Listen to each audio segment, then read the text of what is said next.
Hello friends, అందరూ ఎలా ఉన్నారండి? వెల్కమ్ టు చాణక్యాస్ నీతి. నీకంటే అందమైన వారు, నీకంటే తెలివైన వారు, నీకంటే బలమైన వారు, నీకంటే ధనవంతులు ఎందరో నీకంటే ముందే ఈ భూమి మీద నివసించాలి.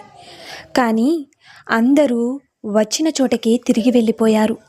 ఎవరు శాశ్వతంగా ఈ భూమిపైన ఉండిపోరు. కానీ వారు చేసిన మంచి పనులే వారికి శాశ్వత కీర్తిని తెస్తుంది. అలాగే నువ్వు ఈ జన్మలో చేసిన మంచి పనుల వల్ల నువ్వు ఉన్నా లేకున్నా నీ పేరు మాత్రం ఈ భూమిపైన చిరస్థాయిగా నిలిచి ఉంటుంది. కష్టసుఖాలకు సమానంగా స్వీకరిస్తూ ధర్మబద్ధంగా జీవించు. అదే నీ కర్తవ్యం కూడా. జీవితంలో గెలవడానికి నువ్వు మంచితనం మాత్రమే ఉంటే చాలదు. కర్ణుడు అంటే మంచితనానికి, దాన ధర్మాలకి పెట్టింది పేరు. కానీ సమయాన్ని బట్టి నడుచుకోవడం వల్ల చెడు అంటే కౌరవుల వైపు నిలబడి ప్రాణాలు పోగొట్టుకున్నాడు. అందుకే జీవితంలో గెలవాలి అంటే మంచితనంతో పాటు కూడా నీ చుట్టూ ఉండే సమాజ పరిస్థితులను సమయాన్ని బట్టి నడుచుకోవాలి. ఇదే ప్రతి ఒక్కరూ కూడా తెలుసుకోవాలి. ఎవరు మరొకరి జీవితంలోకి వచ్చి ఊరికనే బంధాన్ని కలుపుకోలేరు కూడా. ఎంతో కొంత రాసిపెట్టి ఉంటేనే పరిచయమైన, ప్రాణమైన బలవంతంగా ఏ బంధాన్ని కూడా కలుపుకోలేరు. కలిసిన ఏ బంధాన్ని కూడా విడదీయలేరు. నిజమే కదండి? అలాగే నీకు ఒక విషయం చెప్పాలి. నువ్వు ఏడిపించి వదిలేయడం చాలా తేలిక. వాళ్ళు ఏడుస్తుంటారు, నువ్వు నవ్వుతుంటావు. నేను నవ్వుతున్నా అని నువ్వు నవ్వుకుంటావేమో, కానీ ఒక బీజం వృక్షం అవ్వడానికి సమయం పట్టినట్లే నువ్వు ఏడిపించిన ఏడుపు నిన్ను కాల్చడం కూడా ప్రారంభం చేస్తుంది. ఆ రోజున అప్పుడు నిన్ను ఆదుకునే వాళ్ళు ఎవ్వరూ ఉండరు. ఇది నువ్వు తప్పకుండా అనుభవించాలి. ఒక చిన్న మొక్కను చెట్టుగా మార్చడానికి ఎంతో కష్టపడాలి. అలాంటిది మొరడంత ఉన్న చెట్టు అంత మనిషిగా ఎదిగే వరకు పెంచడం అంత తేలిక? ప్రేమగా చూసుకోవడం, పద్ధతిగా పెంచడం, బాధ్యతగా చదివించడం, ఇవే పిల్లల కన్నవారి నుంచి కోరుకోవలసినవి. అంతకు మించి ఏం సంపాదించారో, ఎందుకు సంపాదించలేదని అడిగే హక్కు ఎవరికీ లేదు. అమ్మ నాన్నల దగ్గర ఏ ఆస్తులు ఉన్నాయి అని చూడకు. అలాగే అమ్మ నాన్న ఉండడమే ఒక పెద్ద ఆస్తిగా భావించు. కాస్త ఆలోచించు. ఇక ఒక్క విషయం, ఎంత ఖరీదైన వస్తువులు బహుమతిగా ఇస్తే అంతగా పిల్లలు సంతోషపడతారని ఏ తల్లిదండ్రులు కూడా భావించకూడదు.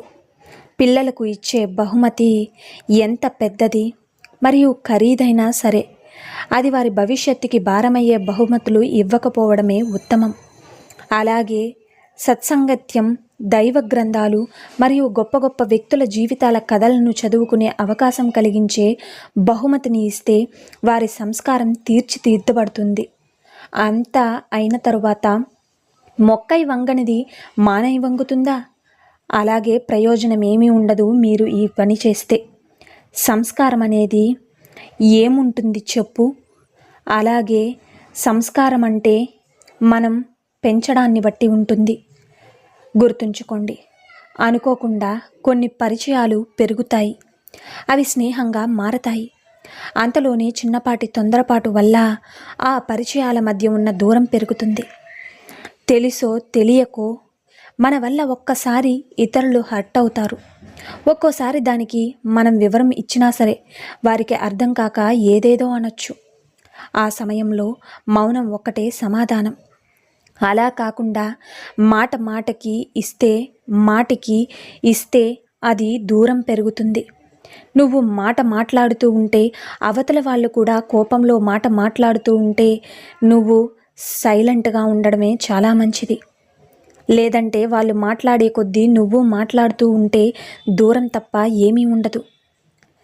ఒకరిని మనం మనస్ఫూర్తిగా ఇష్టపడితే ఆ మనిషి మీద నమ్మకం అనేది ఉండాలి. ఆ నమ్మకం లేని చోట ఆ అమ్మ చెప్పినా నమ్మరు, ఆ బ్రహ్మ చెప్పినా నమ్మరు. మనల్ని కాదని ఎప్పుడూ మనకు దూరంగా ఉంటున్నారంటే వారి మనసులో మనకు స్థానం లేనట్టే. గుర్తుంచుకోండి. మన దగ్గర దొరకని ఆనందం వేరే వారి దగ్గర దొరుకుతున్నట్టే. ఆ సమయంలో మన మనసు పడే బాధ ఎవరికీ చెప్పలేము.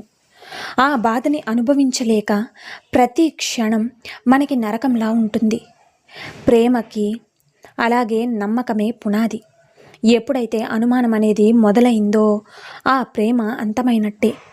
అందుకే తొందరపడి ఎవరికి మనసు ఇవ్వకూడదు. ఇచ్చాక వారు దూరమైతే వాళ్ళ దూరమైన ప్రతిసారి ఆ నరకం అనుభవించడం కంటే చావే బెటర్ అనిపిస్తుంది. కొంతమంది ప్రేమించిన వారి కోసం చావు అంచుల వరకు వెళ్ళి వచ్చిన వారిని వారి ప్రేమ అర్థం చేసుకోకుండా నిత్యం అనుమానిస్తూ ఉంటారు. ఎప్పటికైనా మారి వారి ప్రేమను అర్థం చేసుకోండి. మీ ప్రేమ నిజమైనదని నిరూపించుకోండి. ఒకరికి మనం అక్కర్లేనప్పుడు మనం చేసే ప్రతి పనిలో కూడా తప్పులు వెతుకుతారు. ప్రాణంగా ప్రేమిస్తే విలువలేని రోజున ఆ ప్రేమ సమాధైనట్టే. మన మీద మన మాట మీద నమ్మకం లేదని తెలిసిన రోజున మనం చచ్చినట్టే లెక్క. మనకి ఎంత దూరంగా ఉంటే వాళ్ళకి అంత ప్రశాంతత దొరికినట్టు అని తెలిస్తే మనం దూరంగా ఉండడమే మంచిది కదా. కానీ ఒక్కటి, ప్రేమ కోసం ప్రేమించిన వారి కోసం ఎక్కడున్నా ఎంత దూరంలో ఉన్నా కొంతమంది వెతుక్కుంటూ వెళ్తారు. మోసం చేసే వాళ్ళకి అంత దూరం వెళ్ళాల్సిన అవసరం లేదు కదా. వారి కోసం అన్ని ఇబ్బందులు పడాల్సిన అవసరం లేదు. మనతో ఉన్న మోసం చేస్తున్నారని అందరూ అలాగే ఉంటారని అనుకోవడం కూడా పొరపాటే. ఇప్పటికైనా సరే నిజమైన ప్రేమను నమ్ము, లేకుంటే మీకంటే మూర్ఖులు మరొకరు ఉండరని తెలుసుకోండి. అర్థమైంది కదండి.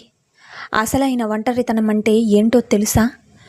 ఒకప్పుడు మనతో మంచిగా మాట్లాడి మనతో అన్నీ పంచుకుంటూ మార్నింగ్ లేచిన దగ్గర నుండి నైట్ పడుకునే వరకు మనమే ప్రపంచంగా ఉన్నవారు సడన్గా మనతో మాట్లాడడం మానేసి మనం ఎవరో కూడా తెలియనట్టు బిహేవ్ చేస్తే వాళ్ళ లైఫ్ వాళ్ళ హ్యాపీగా ఉండడం వల్ల ఇక్కడ మనం ప్రతి క్షణం వాళ్ళ గురించే ఆలోచిస్తూ తినేటప్పుడు తను తిన్నాడో లేదో ఏం చేస్తున్నాడని ఆలోచిస్తూ మింగలేక కక్కలేక నరకం కనిపిస్తుంది.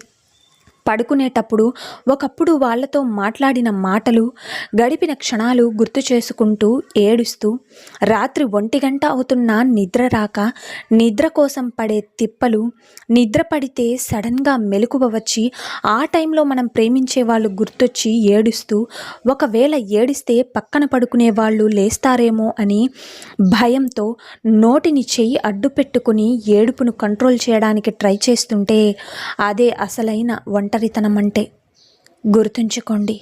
అలాగే ఒక్క విషయం, వేరొకరితో శారీరక సంబంధం కొనసాగిస్తూ పెళ్లి బంధానికి సిద్ధం కాకండి. పెళ్లి బంధాన్ని కొనసాగిస్తూ అక్రమ సంబంధం పెట్టుకోకండి. మీది ఎలాగో తెగించే మనస్తత్వమే. ఒకరు కాకపోతే ఇంకొకరు, మధ్యలో నలిగిపోయేది మీ పిల్లలే.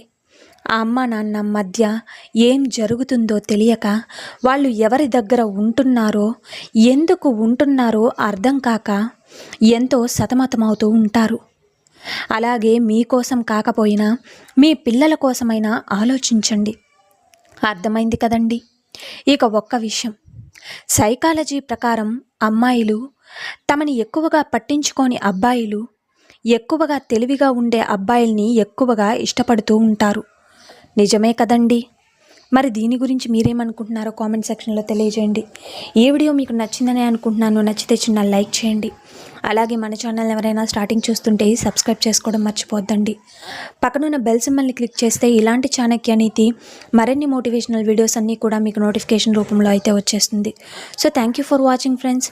రేపటి వీడియోలో చాణక్యులు గారు ఏ మంచి మాటలను, ఏ మంచి సూక్తులను మనకి చెప్పబోతున్నారన్నది మనం రేపటి వీడియోలో అయితే తెలుసుకుందాం.